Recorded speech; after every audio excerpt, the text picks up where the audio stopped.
Mereka yang tidak mencemarkan pakaiannya. Wahyu pasal 3 ayat 1-6. Bagian di sini mengatakan, tetapi di Sardis ada beberapa orang yang tidak mencemarkan pakaiannya. Mereka akan berjalan dengan aku dalam pakaian putih, karena mereka adalah layak untuk itu. Berjalan dalam pakaian putih berarti bahwa mereka sudah mempertahankan iman mereka di dalam kebenaran Allah. Allah berjalan dengan mereka yang mempertahankan kemurnian iman mereka. Ia tidak pernah meninggalkan mereka, tetapi senantiasa beserta mereka dan memberkati mereka. Ada orang-orang benar di dunia ini yang berjalan dengan Roh Kudus. Allah sudah menuliskan nama mereka di dalam kitab kehidupan dan memberikan kehidupan kekal kepada mereka. Dengan mengenakan pakaian putih kepada mereka dan senantiasa beserta dengan mereka, Allah menjanjikan mereka bisa senantiasa menang atas iblis dalam perjuangan mereka melawannya. Menjadi orang yang menang atas iblis. Untuk menjadi orang yang menang atas iblis, kita harus terlebih dahulu percaya kepada firman penebusan yang diberikan Tuhan kepada kita. Karena itu, mari kita kembali kepada firman dan melihat bagaimana Tuhan sudah menyelamatkan kita dengan Injil air dan Roh. Mari kita mulai melihat Lukas pasal 10 ayat 25-35. Pada suatu kali, berdirilah seorang ahli Taurat untuk mencobai Yesus, katanya, "Guru, apa yang harus kuperbuat untuk memperoleh hidup yang kekal?" Jawab Yesus kepadanya, "Apa yang tertulis dalam hukum Taurat? Apa yang kau baca di sana?" Jawab orang itu, "Kasihilah Tuhan Allahmu dengan segenap hatimu, dan dengan segenap jiwamu, dan dengan segenap kekuatanmu, dan dengan segenap akal budimu. Dan kasihilah sesamamu manusia seperti dirimu sendiri." Kata Yesus kepadanya, "Jawabmu itu benar. Perbuatlah demikian, maka engkau akan hidup." Tetapi untuk membenarkan dirinya, orang itu berkata kepada Yesus, "Dan siapakah sesamaku manusia?" Jawab Yesus, "Adalah seorang yang turun dari Yerusalem ke Yeriko. Ia jatuh ke tangan penyamun-penyamun yang bukan saja merampoknya habis-habisan, tetapi yang juga memukulnya, dan yang sesudah itu pergi meninggalkannya setengah mati. Kebetulan ada seorang imam turun melalui jalan itu. Ia melihat orang itu, tetapi ia melewatinya dari seberang jalan. Demikian juga seorang Lewi datang ke tempat itu. Ketika ia melihat orang itu, ia melewatinya dari seberang jalan. Lalu datang seorang Samaria yang sedang dalam perjalanan ke tempat itu, dan ketika ia melihat orang itu, tergeraklah hatinya oleh belas kasihan. Ia pergi kepadanya, lalu membalut luka-lukanya, sesudah ia menyiraminya dengan minyak dan anggur. Kemudian ia menaikkan orang itu ke atas keledai tunggangannya sendiri, lalu membawanya ke tempat penginapan dan merawatnya. Keesokan harinya, ia menyerahkan 2 dinar kepada pemilik penginapan itu, katanya, "Rawatlah dia, dan jika kau belanjakan lebih dari ini, aku akan menggantinya waktu aku kembali." Kita melihat gambaran mengenai 2 tokoh di dalam bagian di atas, Yesus dan seorang ahli Taurat. Ahli Taurat ini untuk membanggakan kesetiaannya kepada hukum Taurat, bertanya kepada Yesus, "Guru, apa yang harus kuperbuat untuk memperoleh hidup yang kekal?" Kesan apa yang Anda dapatkan dari pertanyaan itu? Ahli Taurat yang mengajukan pertanyaan ini salah berpikir bahwa ia bisa mentaati hukum Taurat dengan mengikutinya dengan cara literal. Tetapi Allah memberikan hukum Taurat kepada manusia supaya manusia bisa melihat dosa-dosa yang ada di dalam hatinya. Hukum Taurat berbicara dan membukakan dosa yang sangat mendasar di dalam hati manusia. Di dalam hati mereka ada pikiran jahat, pikiran mengenai perzinahan, pikiran membunuh, pikiran mencuri, pikiran membuat kesaksian palsu, pikiran kemarahan, dan yang lainnya. Untuk menunjukkan dosa di dalam hati ahli Taurat itu, Tuhan kita bertanya, "Apa yang tertulis dalam hukum Taurat? Apa yang kau baca di sana?" Tuhan kita menghendaki bahwa ahli Taurat itu mengenal kehadiran dosa yang sangat mendasar di dalam hatinya. Tetapi ketika dengan nada angkuh ia bertanya, "Apa yang harus kau perbuat untuk memperoleh hidup yang kekal?" Ahli Taurat itu sedang membanggakan kebenarannya sendiri. Dari perkataan ini, kita bisa melihat bahwa ahli Taurat itu berpikir, "Aku sudah mentaati hukum Taurat sampai sekarang, dan aku yakin bisa mentaatinya juga di masa yang akan datang." Tetapi kita harus menyadari bahwa hukum Taurat yang diberikan oleh Allah hanya ditaati secara sempurna oleh Allah sendiri, dan bahwa tidak ada orang lain, tidak seorang pun, yang bisa sepenuhnya mentaati hukum Tauratnya. Karena itu, kalau ada orang yang berusaha mentaati hukum Taurat Allah, itu justru menandakan kekerasan hati dan kesombongannya di hadapan Tuhan. Kita juga harus mengakui bahwa kita adalah orang-orang berdosa yang tidak pernah dapat mentaati hukum Taurat Allah. Bagi kita semua, bagaimana kita membaca firman Allah penting sekali. Ketika kita membaca firman Allah, kita harus membaca dengan penuh perhatian akan maksud yang sebenarnya ditetapkan Allah bagi kita. Kalau kita membaca Alkitab tanpa perhatian akan maksud Tuhan, iman kita bisa jadi justru mengalir ke arah yang bertentangan dengan yang dikehendakinya. Inilah sebabnya ada banyak denominasi dan sebabnya iman mereka yang bersama dengan Allah sangat ditolak. Ketika mereka yang percaya kepada Injil air dan Roh membaca Alkitab, mereka bisa mengerti dengan pasti apa sebenarnya maksud Allah itu. Tetapi kalau seseorang membaca Alkitab tanpa percaya kepada Injil air dan Roh yang diberikan Allah, maka dia justru akan salah paham, dan orang yang demikian tidak akan pernah memiliki iman yang sungguh-sungguh Alkitabiah, bagaimanapun kerasnya ia belajar Alkitab. Apa yang dikatakan hukum Taurat? Kita teruskan apa yang dikatakan oleh Lukas. Jawab Yesus kepadanya, "Apa yang tertulis dalam hukum Taurat? Apa yang kau baca di sana?" Jawab orang itu, "Kasihilah Tuhan Allahmu dengan segenap hatimu dan dengan segenap jiwamu, dan dengan segenap kekuatanmu, dan dengan segenap akal bunimu, dan kasihilah sesamamu manusia seperti dirimu sendiri." Roma pasal 3 ayat 20 mengatakan, justru oleh hukum Taurat orang mengenal dosa. Alkitab juga mengatakan, terkutuklah orang yang tidak setia melakukan segala sesuatu yang tertulis di dalam kitab hukum Taurat. Galatia pasal 3 ayat 10. Hukum Taurat tidak hanya membuat kita, yang memang dilahirkan sebagai orang berdosa, menjadi pendosa yang lebih besar, tetapi juga hanya menyatakan kelemahan dari perbuatan kita. Itulah sebabnya, terkutuklah orang yang tidak setia melakukan segala sesuatu yang tertulis di dalam kitab hukum Taurat. Beberapa orang mengatakan bahwa mereka bisa masuk surga kalau mereka percaya kepada Allah dan mentaati hukumnya dengan baik, dan bahwa orang harus berjuang keras untuk mentaati hukum Taurat. Karena itu, orang-orang itu meskipun percaya kepada Yesus, menjalani kehidupannya dalam upaya untuk mentaati hukum Taurat. Tetapi mereka pada kenyataannya ada di bawah kutuk hukum Taurat. Mereka yang belum diselamatkan dari dosa, meskipun sudah percaya kepada Yesus, tetapi mereka tetap saja menjadi orang berdosa di hadapan Allah, dan orang berdosa di hadapan Allah hanya bisa menghadapi penghukuman yang mengerikan darinya.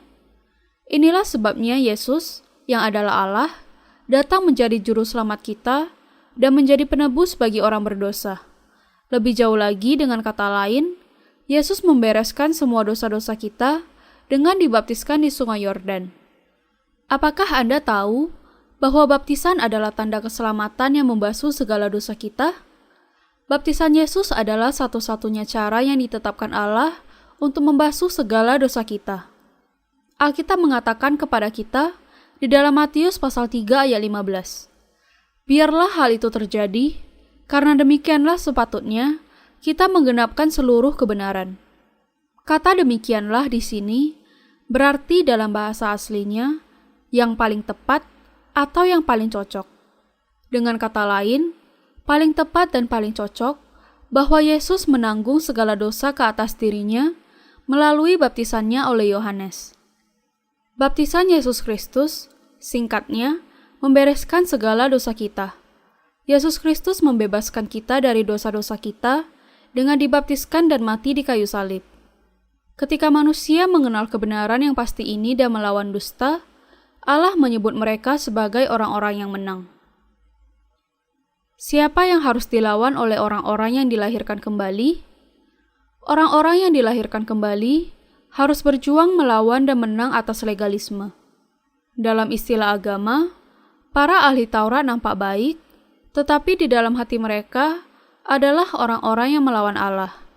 Jadi perkataan mereka, meskipun nampaknya penuh dengan kebenaran, sebenarnya adalah perkataan iblis yang membuat para pengikutnya ada di bawah kutuk dosa. Inilah sebabnya orang-orang kudus harus berjuang dan menang atas orang-orang yang mengaku beragama itu. Orang-orang yang mengaku beragama mengatakan menerima keselamatan dengan percaya kepada Yesus. Tetapi mereka juga mengatakan bahwa manusia bisa masuk ke dalam surga dengan menjalani kehidupan yang baik di hadapan hukum Taurat. Bisakah iman yang demikian disebut sebagai iman yang membawa seseorang untuk diselamatkan? Tentu saja tidak. Jadi, Tuhan menggunakan sebuah perumpamaan untuk menjelaskan kepada orang legalis dan kita mengenai hal ini. Perumpamaan itu adalah demikian. Ada seseorang yang pergi ke Yeriko dari Yerusalem dan diserang oleh penyamun yang meninggalkannya dalam keadaan setengah mati. Ada imam yang kebetulan lewat ke Yeriko dari Yerusalem dan melewati orang yang hampir mati itu. Tetapi imam itu tidak menolong, bahkan menyimpang ke sisi jalan yang lain. Lalu datanglah orang Lewi melewati korban itu. Tetapi ia juga berpura-pura tidak mendengar seruan permintaan tolong orang itu dan bahkan hanya lewat begitu saja. Lalu orang ketiga datang, yang ini seorang Samaria.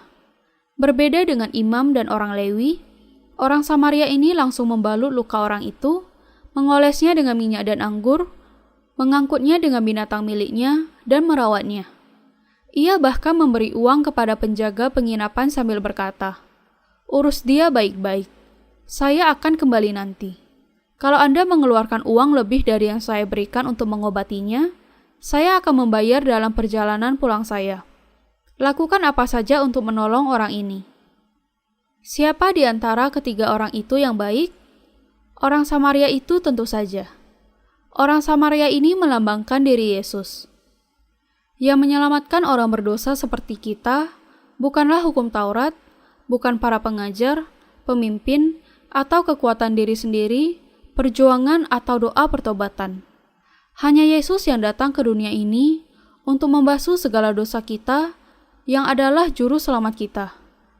Jadi Yesus, demikianlah di dalam Matius pasal 3 ayat 15, memerdekakan orang-orang berdosa. Baptisan Yesus dan darahnya di kayu salib adalah tanda dari keselamatan orang berdosa. 1 Petrus pasal 3 ayat 21. Semua orang berdosa di dunia ini diselamatkan oleh baptisan Yesus dan kayu salib. Mereka yang percaya kepada baptisan Yesus di Sungai Yordan dan darahnya di kayu salib sebagai keselamatan mereka adalah sepenuhnya dan selengkapnya diselamatkan dari dosa mereka. Yesus sudah memberikan kepada kita kekuatan untuk melawan dan menang atas doktrin palsu yang tidak benar. Ketika orang mengatakan, "Kami percaya kepada Yesus," tetapi kalau Anda mentaati hukum Taurat Allah dengan baik dan perbuatan Anda baik, maka Anda akan diselamatkan dari dosa Anda. Mereka hanya menunjukkan pemberontakan mereka serta dusta mereka. Kalau Anda menambah atau mengurangi sesuatu dari kebenaran keselamatan dari Yesus, maka hal itu bukan lagi kebenaran. Yesus memberikan kepada kita kekuatan untuk melawan dan menang atas doktrin-doktrin yang tidak benar seperti itu. Para pemimpin hukum Taurat zaman ini berbicara keras kepada orang lain, seolah-olah mereka mentaati hukum Taurat dengan benar. Tetapi kita seringkali menyaksikan bahwa mereka tidak bisa melakukan apa yang mereka katakan kalau menghadapi keadaan di mana saat ada kesulitan, mereka tetap harus mentaati tuntutan hukum Taurat. Mereka menyadari bahwa meskipun mereka ingin melakukan kebaikan, mereka tidak bisa melakukannya karena kelemahan daging mereka. Dengan menyembunyikan kelemahan mereka yang menyelimuti diri mereka dengan formalitas keagamaan, mereka menipu orang lain dan menindih orang lain dengan beban yang sama. Sebagaimana imam dan orang Lewi di dalam bagian di atas, orang legalis zaman ini juga memakai standar ganda dengan melewati orang itu dari sisi jalan yang lain setiap kali mereka dituntut untuk berkorban. Inilah ketidakberdayaan manusia di hadapan hukum Taurat Allah. Manusia menyembunyikan hal ini dengan pakaian yang indah yang namanya agama. Tetapi semua orang yang menyembunyikan diri di hadapan Allah tidak akan bisa selamat. Hanya mereka yang mengenali keberdosaannya mereka saja yang bisa menyatakan diri mereka yang sesungguhnya dengan ukuran hukum Taurat, yang kemudian bisa diselamatkan dari dosa oleh firman kebenaran air dan roh. Hanya Yesus tidak melewati orang yang hampir mati itu, dan hanya Dia yang menyelamatkan orang-orang yang demikian dengan mendatangi dan menemukan mereka. Ia mengangkat segala dosa kita ke atas dirinya dengan dibaptiskan sebagai manusia, dan Ia membebaskan dosa-dosa orang yang hampir mati itu dengan membayar upah yang diperlukan dengan pengorbanan tubuhnya sendiri. Inilah caranya Allah menjadi juru selamat bagi orang-orang berdosa. Barang siapa menang akan mengenakan pakaian putih. Bagian ini menjelaskan kepada kita bahwa barang siapa yang menang akan dikenakan pakaian putih. Ini berarti bahwa kita harus berjuang dan menang atas semua pendusta di dalam dunia kekristenan.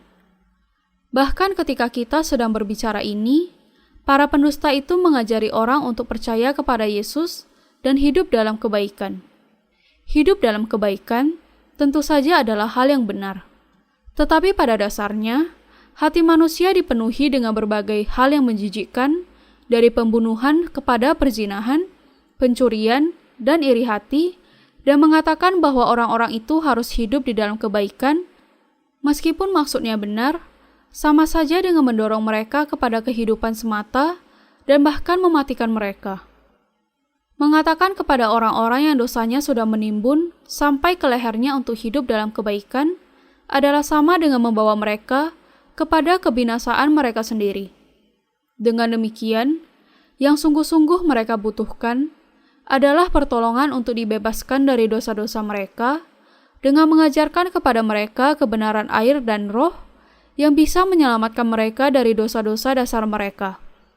Ini adalah pelajaran yang benar, dan setelah pengajaran ini akan menyusul kerinduan untuk menjalani kehidupan yang baik di hadapan Allah. Atau dengan cara lain, prioritas yang paling mendesak bagi orang-orang yang ada di luar Kristus sebagai orang berdosa adalah untuk membuat mereka menjadi orang benar dengan memberitakan Injil air dan roh kepada mereka terlebih dahulu. Kemerosotan kekristenan menjadi sekedar agama duniawi. Kita tidak boleh disesatkan oleh agama duniawi. Hanya kalau kita melawan dan menang atas agama duniawi yang menyebarkan dusta saja, kita bisa masuk surga.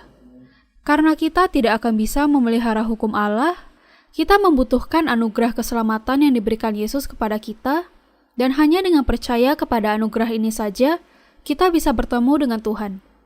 Tetapi banyak di kalangan Kristen yang meskipun percaya kepada Yesus, sedang terseret ke dalam neraka karena terkena dusta dan tipu daya dari orang-orang yang menyebarkan dusta. Mereka tertipu karena perkataan yang menarik bahwa manusia bisa dan harus melakukan kebaikan. Tetapi karena kita pada dasarnya dilahirkan dengan dosa, kita tidak akan pernah bisa menjadi baik bagaimanapun kerasnya kita berusaha. Karena itu, kita bisa diselamatkan hanya dengan percaya kepada Injil kebenaran bahwa Yesus sudah menyelamatkan kita dengan air dan roh-Nya. Kita bisa menjalani kehidupan yang baru hanya kalau kita mengakui bahwa kita sudah menjadi tidak berdosa setelah percaya kepada kebenaran ini. Orang-orang Farisi pada zaman Alkitab dan orang-orang Kristen zaman sekarang yang belum dibasuh dari dosa-dosa mereka dengan tidak percaya kepada Injil air dan roh adalah sama semuanya sesat. Orang-orang Farisi percaya kepada Yesus, kebangkitan jiwa-jiwa, dan kehidupan setelah kematian seperti yang tercatat di dalam Alkitab. Tetapi mereka tidak percaya kepada Yesus sebagai Mesias mereka. Lebih lagi, mereka meremehkan dan mengabaikan baptisan Kristus dan darahnya di kayu salib. Di zaman ini, ada banyak orang Kristen yang seperti orang-orang Farisi itu. Mereka memiliki kecenderungan lebih percaya kepada doktrin kekristenan daripada kepada Alkitab sendiri. Inilah sebabnya, begitu banyak ajaran sesat muncul dengan tiada hentinya di zaman ini. Dalam Titus pasal 3, ayat 10-11, Allah mengatakan mengenai orang-orang sesat itu. Seorang bidat yang sudah 1-2 kali kau nasihati, hendaklah engkau jauhi.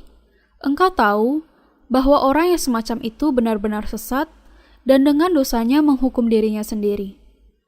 Mereka yang termasuk kepada golongan sesat percaya, yakin, dan mengikuti pemimpin mereka lebih daripada Alkitab. Dan akibatnya, mereka semua dibinasakan. Sekarang ini juga, banyak nabi palsu muncul di dunia ini. Melalui firman dalam pembacaan tadi, Allah mengatakan kepada kita bahwa semua manusia harus melawan dan menang atas para nabi palsu itu. Ia juga mengatakan bahwa mereka yang menang akan dikenakan pakaian kebenaran. Dalam Lukas 18 ditemukan perumpamaan tentang orang Farisi dan pemungut cukai. Seorang Farisi datang ke bait Allah, mengangkat tangannya, dan berdoa dengan penuh kebanggaan. Allah, aku berpuasa 2 kali seminggu, dan aku memberikan 1/10 dari semua yang aku peroleh. Pemungut cukai itu sebaliknya, bahkan tidak mampu mengangkat kepalanya ketika berdoa. Allah, aku tidak bisa melakukan apa yang orang itu lakukan. Aku adalah orang berdosa yang penuh kelemahan, yang tidak bisa berpuasa 2 kali seminggu, dan yang tidak memberikan 1/10. Bukan hanya itu, aku juga mendustai orang banyak, mencuri dari mereka, dan melakukan berbagai hal jahat lainnya. Aku orang yang tidak berguna. Kasihanilah aku Allah, kasihanilah dan selamatkanlah aku. Alkitab mengatakan bahwa pemungut cukai itulah yang kemudian dibenarkan oleh Allah dan bukan orang Farisi itu. Ini ditegaskan dalam bentuk pertanyaan. Siapa yang mendapatkan pengampunan dosa? Tidak lain dari orang-orang yang menyadari kekurangannya. Mereka yang tahu kalau dirinya berdosa, orang-orang yang mengakui bahwa mereka tidak diragukan lagi akan masuk neraka, maka hukum kebenaran Allah akan diterapkan di dalam kehidupan mereka. Mereka adalah orang-orang yang menerima keselamatan penebusan dari Yesus. Matius pasal 3 ayat 15 menuliskan yang dikatakan oleh Yesus sebelum ia dibaptiskan. Demikianlah di dalam ayat ini, berarti bahwa baptisan Yesus adalah cara yang paling tepat untuk menyelamatkan orang berdosa, yaitu menyelamatkan mereka dengan melenyapkan dosa-dosa mereka melalui baptisan Yesus yang menempatkan semua dosa-dosa ke dalam dirinya. Apakah Anda percaya kepada kenyataan bahwa Yesus demikianlah sudah menyelamatkan Anda dari segala dosa Anda? Tuhan menanggung segala dosa Anda ke atas dirinya dan membayar hutang dosa dengan darahnya sendiri. Anda harus percaya kepada hal ini supaya jiwa Anda bisa tetap hidup. Ketika Anda percaya kepada hal ini, jiwa Anda disucikan dan Anda dilahirkan kembali sebagai anak-anak Allah. Tetapi ada banyak orang di dunia ini yang menyangkal kebenaran air dan roh ini yang adalah Injil keselamatan. Inilah sebabnya kita harus berjuang dalam peperangan rohani. Saya tidak mengatakan bahwa kita harus melakukan semakin banyak dosa supaya bisa mengenal dosa-dosa kita. Tetapi bahwa kita harus mengenakan anugerah Allah dengan mengenal diri kita sebagai seseorang yang pada dasarnya terikat kepada dosa dan dihukum secara rohani. Anda harus menerima kenyataan bahwa Yesus adalah juru selamat Anda. Semua orang yang mau diselamatkan harus percaya kepada Yesus penebus yang menanggung segala dosa kita ke atas dirinya dan yang dihukum menggantikan kita. Hanya dengan itu saja, dosa tidak lagi bisa ada di dalam hati seseorang. Apakah di dalam hati Anda ada dosa? Orang-orang yang mengira kalau ada dosa di dalam hati mereka harus mengerti terlebih dahulu hukum Allah. Dalam hukum Allah, upah dosa adalah maut. Kalau Anda memiliki dosa, maka Anda harus mati. Kalau Anda mati tanpa disucikan dari dosa-dosa Anda, maka Anda akan dihukum dan dibuang ke neraka. Karena semua manusia di dunia ini tidak bisa tidak melakukan dosa, semua manusia tidak bisa menghindarkan diri dari neraka menurut hukum Allah. Inilah sebabnya Allah yang berbelas kasihan kepada kita menyelamatkan kita dengan mengutus anak tunggalnya Yesus Kristus ke dunia ini agar dia demikianlah, Matius pasal 3 ayat 15, menanggung segala dosa dunia ini ke atas dirinya melalui baptisannya di sungai Yordan dan menghukum dia di kayu salib menggantikan kita, supaya ia bisa membawa kita ke dalam surga. Kita tidak bisa diselamatkan karena perbuatan baik kita. Manusia bisa saja memiliki taraf kemunafikan yang berbeda, tetapi manusia tetap saja munafik, dan tidak ada yang bisa mencapai kebaikan yang sempurna. Karena itu, manusia bisa diselamatkan dari dosa sepenuhnya hanya kalau mereka diampuni dari segala dosa mereka dengan percaya kepada penyucian dari Yesus. Inilah inti dari kebenaran Alkitab. Menjelaskan keadaannya sebelum ia bertemu dengan Tuhan, Paulus mengakui, "Sebab bukan apa yang aku kehendaki yaitu yang baik, yang aku perbuat, melainkan apa yang tidak aku kehendaki yaitu yang jahat, yang aku perbuat." Roma pasal 7 ayat 19. Apa sebabnya Paulus seperti demikian? Karena manusia memang tidak mampu melakukan kebaikan. Semua manusia tahu apa perbuatan baik itu, tetapi pada dasarnya tidak seorang pun yang sanggup melakukannya. Ini berbeda sekali dalam taraf dan dimensi dari keinginan daging yang bahkan dimiliki juga oleh orang-orang benar. Inilah sebabnya manusia diselamatkan hanya dengan percaya kepada Injil kebenaran yang sudah diberikan Tuhan kepada mereka. Bagaimana Allah yang benar dan tidak berdosa menerima makhluk yang cemar dan najis seperti keadaan kita? Allah menyelamatkan dan memeluk kita karena Tuhan Yesus kita. Ia menanggung segala dosa manusia melalui baptisannya oleh Yohanes, imam besar manusia, menanggung semua dosa-dosa itu di kayu salib dan dihukum menggantikan kita. Apakah Anda percaya kepada Yesus?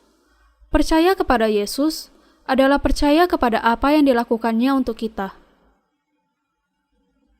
Cara untuk menghadap Allah. Kain dan Habel dilahirkan dari Adam dan Hawa, orang tua manusia yang pertama. Ketika Adam dan Hawa melakukan dosa, Allah membunuh seekor binatang dan membuat pakaian dari kulit binatang itu. Ini mengajarkan kepada manusia dua hukum Allah. Yang pertama adalah hukum keadilan Allah, di mana upah dosa adalah maut.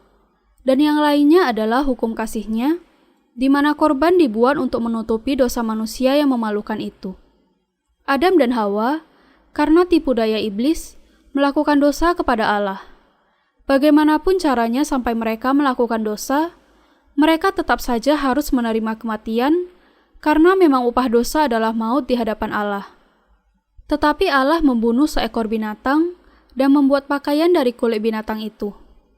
Ini adalah lambang yang menggambarkan korban penebusan yang akan datang. Setelah melakukan dosa mereka, Adam dan Hawa menyemak daun pohon ara untuk menjadi cawat. Tetapi daun pohon ara itu tentu saja tidak bisa bertahan lama, karena dengan segera kering terkena sinar matahari dan hancur kalau mereka bergerak. Dan dengan demikian, tidak bisa menutupi semua kecemaran mereka. Jadi, demi Adam dan Hawa yang mencoba menutupi rasa malu mereka menggunakan daun pohon ara itu dengan sia-sia, Allah membunuh seekor binatang, membuat pakaian dari kulitnya, dan mengenakan pakaian itu kepada mereka.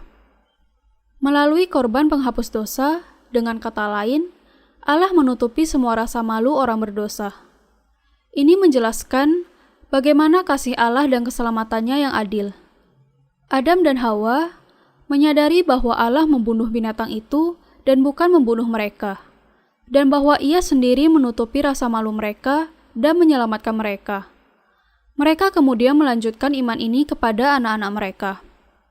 Adam memiliki dua anak laki-laki, Kain dan Habel. Kain, anak yang sulung, mempersembahkan kepada Allah hasil jerih payah dan kekuatannya sendiri, sementara persembahan Habel adalah domba yang disembelih sesuai dengan hukum penebusan Allah. Korban siapa yang diterima Allah? Kedua persembahan itu adalah salah satu peristiwa yang sangat penting di dalam Perjanjian Lama, yang menunjukkan kontras antara persembahan berdasarkan iman dengan persembahan berdasarkan pikiran manusia. Allah menerima korban persembahan Habel. Alkitab mengatakan bahwa Allah tidak menerima persembahan Kain yang mempersembahkan hasil tanah yang merupakan hasil pekerjaan dan keringatnya, tetapi justru menerima korban persembahan dari Habel yang berupa anak sulung dari ternaknya beserta dengan lemaknya. Habel juga mempersembahkan korban persembahan dari anak sulung kambing dombanya, yakni lemak-lemaknya, maka Tuhan mengindahkan Habel dan korban persembahannya itu. Kata Alkitab, Allah menerima persembahan Habel dan korbannya dengan senang. Dari sabda ini, kita harus bisa mengerti apa yang dikehendaki di dalam hati Allah dari kita. Bagaimana Allah akan menerima kita? Setiap hari kita melakukan kekurangan di hadapannya. Bagaimana kita bisa menghadapnya? Hanya ada satu cara kita bisa menghadap Allah, satu cara yang ditetapkan Allah bagi kita. Ini tidak lain adalah melalui korban, bukan korban hasil usaha kita, tetapi korban berupa iman kita. Inilah yang diterima Allah. Apakah iman yang diwariskan oleh Adam dan Hawa kepada anak-anaknya? Iman ini adalah iman pakaian kulit. Dengan cara yang lain, ini adalah iman yang percaya kepada penyucian melalui korban persembahan. Di zaman ini adalah iman kepada Injil air dan darah Yesus. Aku percaya bahwa segala dosa saya sudah dihapuskan melalui baptisan dan darah Yesus, dan bahwa Ia dihukum menggantikan aku. Aku mempersembahkan iman ini sebagai korbanku. Aku percaya bahwa Tuhan menanggung segala dosaku ketika Ia dibaptiskan. Aku percaya bahwa segala dosaku ditanggungkan kepada Yesus. Seperti yang dijanjikan Allah di dalam Perjanjian Lama, Yesus Kristus membuat aku tidak berdosa dengan menjadi domba korban dan mati untuk aku. Aku percaya kepada keselamatan ini.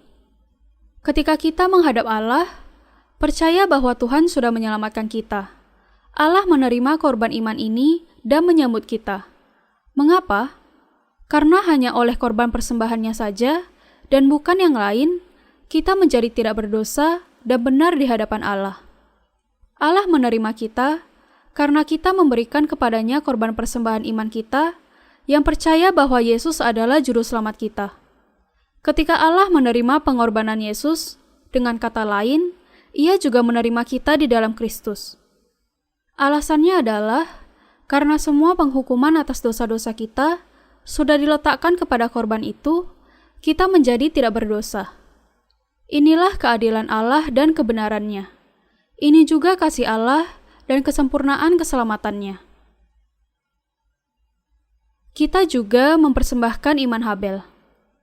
Alkitab mengatakan bahwa Allah menerima korban persembahan iman Habel dengan senang. Apa kemudian persembahan iman yang akan diterima Allah dari kita sekarang ini? Ketika kita percaya di dalam hati kita bahwa Yesus itu juru selamat kita, dan bahwa Ia membereskan semua dosa-dosa kita dan dihukum menggantikan kita, dan ketika kita memberikan iman ini kepada Allah, Allah menerima kita dengan persembahan iman ini.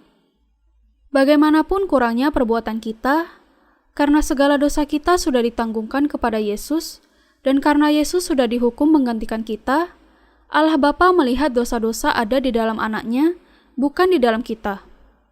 Allah kemudian menanggungkan semua dosa-dosa kita kepada Anaknya, menghukumnya menggantikan kita, membangkitkannya dari kematian pada hari yang ketiga, dan menundukkan Dia di sebelah kanannya. Allah sudah menyelamatkan semua yang percaya kepada hal ini. Ia sudah menerima korban iman kita. Tanpa Yesus Kristus, kita tidak akan pernah bisa menghadap Allah. Tetapi karena Yesus menjadi juru selamat kita yang pasti, kita bisa menghadap Allah dengan korban iman ini. Dan karena korban iman ini, Allah bisa menerima kita. Apakah iman kita ini kebenaran sepenuhnya? Tentu saja demikian. Kita sekarang sudah menjadi sungguh-sungguh tidak berdosa. Karena dosa-dosa kita sudah ditanggungkan kepada Yesus, Allah mengenakan kepada kita yang sudah menjadi tidak berdosa pakaian putih. Ia menjadikan kita benar. Seperti yang dijanjikan Allah, barang siapa menang, ia akan dikenakan pakaian putih yang demikian. Aku tidak akan menghapus namanya dari kitab kehidupan. Ia akan mengaku nama kita di hadapan malaikat-malaikatnya. Di jemaat Allah di Sardis, ada beberapa orang yang berjalan dengan Tuhan dalam pakaian putih itu. Mereka tidak lain adalah hamba Allah, anak-anaknya, dan orang-orang kudusnya. Allah menerima korban dari Habel, dan Ia juga menerima Habel. Tetapi Allah tidak menerima korban yang tidak sepenuhnya. Mengapa Allah tidak menerima Kain dan korban persembahannya? Ia tidak menerima Kain karena korban persembahan Kain bukanlah persembahan hidup, yang dipersiapkan dengan korban penyucian. Alkitab mengatakan bahwa Kain mempersembahkan hasil tanahnya, hasil dari jeripayanya sendiri, sebagai korbannya. Secara sederhana, ia mempersembahkan panenannya. Mungkin saja itu berupa semangka, jagung, kentang, atau apa saja, dan pasti semuanya dibersihkan dan dipersiapkan dengan baik. Tetapi Allah tidak menerima korban yang seperti ini. Korban persembahan Kain memiliki makna yang penting yang harus dimengerti oleh orang Kristen zaman ini supaya bisa diselamatkan. Tetapi hanya sedikit yang sungguh-sungguh tahu hati Allah di dunia sekarang ini, meskipun hanya di dalam impian saja, bahwa mereka sebenarnya sedang mempersembahkan korban persembahan seperti Kain. Ketika seseorang menghadap Allah, ia pertama-tama harus mengakui bahwa dirinya terikat oleh kematian dan neraka karena dosa-dosanya. Apakah Anda mengakui hal ini di hadapan Allah, bahwa Anda orang yang dikutuk dan terikat ke neraka karena dosa-dosa Anda? Kalau Anda tidak mengakui hal ini, maka tidak ada gunanya meskipun Anda percaya kepada Yesus. Karena Yesus adalah juru selamat orang-orang berdosa. Tuhan mengatakan kepada kita, orang yang sehat tidak membutuhkan tabib, tetapi orang yang sakit. Tuhan kita dibutuhkan oleh orang-orang yang menderita di bawah kutuk dosa, bukan oleh mereka yang tidak menyadari dosa-dosanya, yang mengatakan bahwa mereka tidak berdosa, sementara mereka sebenarnya belum dilahirkan kembali. Semua manusia pada dasarnya adalah berdosa. Allah karena itu harus menghukum manusia, dan manusia memang terikat untuk menghadapi murka penghukuman Allah ini. Anda dan saya, dengan kata lain, ditentukan untuk dibinasakan. Tetapi untuk menghindarkan kita dari neraka kebinasaan ini, Tuhan menanggung segala dosa kita melalui baptisannya di Sungai Yordan dan menerima murka Allah menggantikan kita. Karena ini, Tuhan bisa sepenuhnya menyelamatkan kita di hadapan Allah. Dengan demikian, hanya mereka yang sungguh-sungguh mengakui bahwa dirinya melakukan dosa di hadapan Allah dan mengakui dirinya sebagai orang berdosa yang perlu percaya kepada Allah, dan hanya untuk mereka Allah menjadi juru selamat. Iman yang membuat kita mengenakan pakaian putih keselamatan. Seperti yang dikatakan Alkitab, karena kehidupan makhluk ada di dalam darahnya. Kehidupan seseorang juga ada di dalam darahnya. Karena dosa-dosa kita seharusnya mati. Apa sebabnya? Kemudian Yesus mati di kayu salib. Ia mati di kayu salib karena ia menanggung segala dosa kita ke atas dirinya, dan karena upah dosa adalah maut. Yesus mencurahkan darahnya untuk membayar upah itu dan mati menggantikan kita. Untuk menjadi saksi atas kebenaran ini, ia disalibkan, mencurahkan darah, dan mati di kayu salib menggantikan kita. Seperti yang dikatakan Alkitab. Tetapi dia tertikam oleh karena pemberontakan kita, dia diremukkan oleh karena kejahatan kita. Yesus sungguh-sungguh mati karena pemberontakan kita, dan kebangkitannya adalah kebangkitan kita juga. Apakah Anda percaya kepada hal ini? Yesus datang ke dunia ini untuk menyelamatkan kita, dan dibaptiskan untuk melenyapkan dosa-dosa kita. Yesus juga disalibkan. Manusia menghinanya, merampas pakaiannya, meludahi dia, dan menampar wajahnya.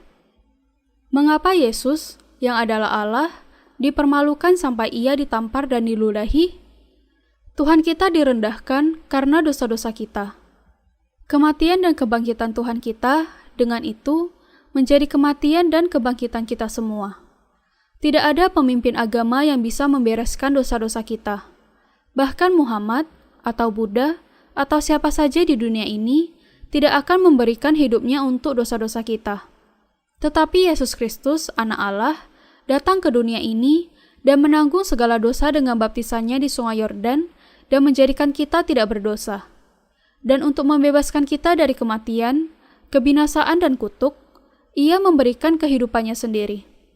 Karena itu, seperti yang dikatakan Alkitab, kita semua yang telah dibaptis dalam Kristus, telah dibaptis dalam kematiannya. Iman kita harus mengenakan pakaian kebenaran dengan percaya kepada baptisan yang diterima Yesus untuk menanggung segala dosa kita. Iman kepada baptisan Yesus ini kemudian mengandung juga iman di dalam kematian dan kebangkitan kita. Allah sudah menjadikan kita sebagai anak-anak-Nya dengan memandang kepada iman kita yang percaya kepada anak-Nya. Inilah yang disebut penerimaan. Allah menerima kita dengan memandang korban iman kita yang kita bawa ke hadapan-Nya. Ia tidak menerima kita dengan memandang kepada perbuatan kita, tetapi Ia menerima kita sebagai anak-anak-Nya dengan memandang kepada iman kita kepada anak Allah sebagai juru selamat semua manusia yang menanggung segala dosa kita, dihukum menggantikan kita, dan bangkit lagi dari kematian. Ini, saudara yang kekasih, adalah iman yang benar. Kita diselamatkan bukan karena perbuatan kita sendiri, tetapi kita dikenakan pakaian putih karena karya Yesus Kristus. Tidak ada perbuatan manusia yang bisa 100% bersih. Supaya hati kita tidak berdosa, kita harus meninggalkan semua upaya kita yang sia-sia dan kemudian hanya percaya kepada Tuhan sebagai juru selamat kita. Dengan percaya kepada hal ini sajalah, kita bisa dikenakan pakaian putih. Nama kita kemudian akan ditulis di dalam kitab kehidupan, dan kita akan diakui oleh Allah di hadapan para malaikat-Nya. Yesus sendiri akan mengakui kita sebagai anak-anak Allah dan berkata, "Aku sudah menyelamatkan engkau orang benar, karena aku yang membuat dosa-dosamu lenyap." Inilah arti yang sesungguhnya dari apa yang dikatakan di dalam bagian kitab Wahyu yang sedang kita bicarakan saat ini. Kita bisa disucikan hanya kalau kita datang ke gereja Allah, dan penyucian itu hanya bisa kita dapatkan di dalam gerejanya. Allah Bapa sudah menerima kita dengan memandang kepada iman kita di dalam anak-Nya. Meskipun di dalam kelemahan dan kekurangan kita, membuat kita senantiasa sesat setiap hari, dan selalu jatuh ke dalam kelemahan, Allah memandang kepada iman kita di dalam anak-Nya, dan karena iman ini, Ia menerima kita sama seperti Ia menerima anak-Nya sendiri. Tuhan kita sudah menyelamatkan kita, dan Ia sudah mengenakan kepada kita pakaian putih.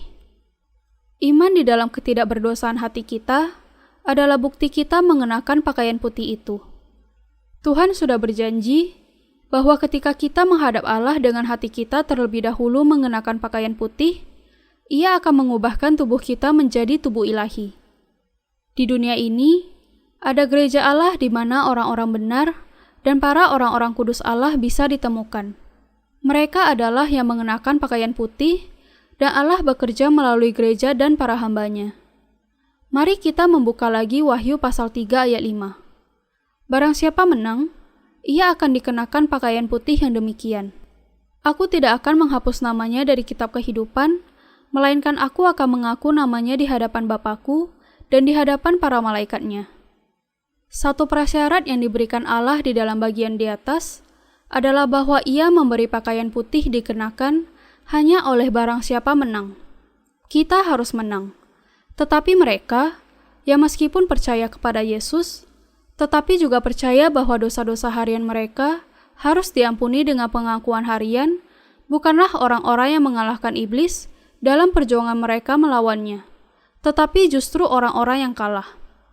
Orang-orang dengan iman yang begini tidak akan bisa mengenakan pakaian putih. Mereka tidak akan pernah bisa menjadi orang benar. Hanya mereka yang menang, yang bisa percaya kepada karya keselamatan Tuhan yang sempurna. Tuhan sudah memberikan kepada Anda iman yang menang atas semua doktrin keliru, seperti doktrin pembenaran atau doktrin penyucian. Allah juga sudah menyelamatkan kita melalui Injil-Nya yang sempurna, Injil baptisan dan darah, sehingga kita bisa berjuang dan menang atas Injil palsu yang tidak memberikan kepada kita keselamatan yang sempurna dan bebas dari iblis.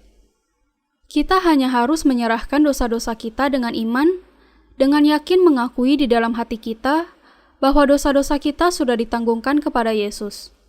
Dan kita harus percaya bahwa kita mati ketika Yesus mati, dan bahwa kematiannya adalah kematian mewakili kita.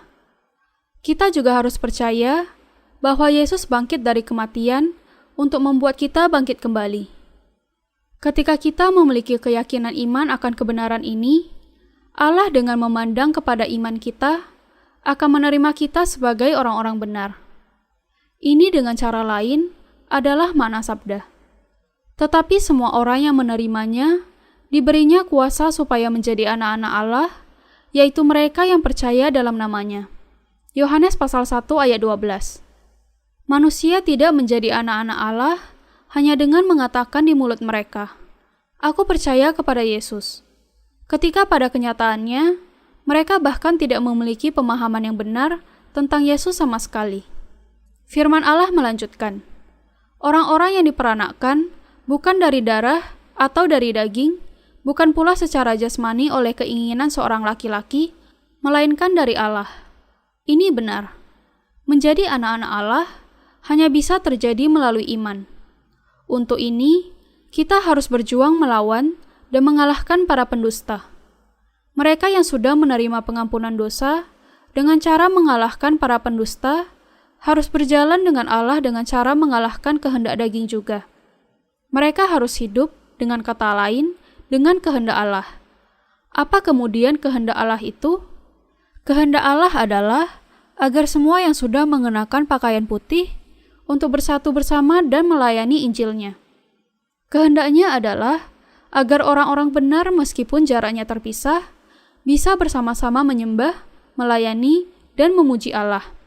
Dan untuk memberitakan Injil kepada orang-orang berdosa, supaya mereka juga bisa mengenakan pakaian putih. Kehidupan yang berkarya bagi keselamatan jiwa-jiwa adalah kehidupan umat Allah, kehidupan para hamba-Nya. Ketika kita menjalani kehidupan yang demikian, Allah tidak hanya memberi kita mengenakan kebenaran-Nya, tetapi Ia juga akan memberikan kepada kita berkat-berkat kemakmuran di dunia ini dan berkat rohani di dalam surga. Dengan membuat kita memberitakan Injil kepada mereka yang ada di sekitar kita, Ia membuat mereka mengenakan pakaian putih. Allah sudah mengenakan kepada semua orang benar dan orang-orang yang di sekitar mereka dengan pakaian putih. Allah sudah mengizinkan kita menang dalam perjuangan melawan ketidakbenaran dengan percaya kepada firman kebenaran ini. Dan Ia sudah memberikan berkat-berkat mengenai pakaian putih kepada orang-orang benar yang sudah menang di dalam perjuangan rohani mereka. Puji Tuhan.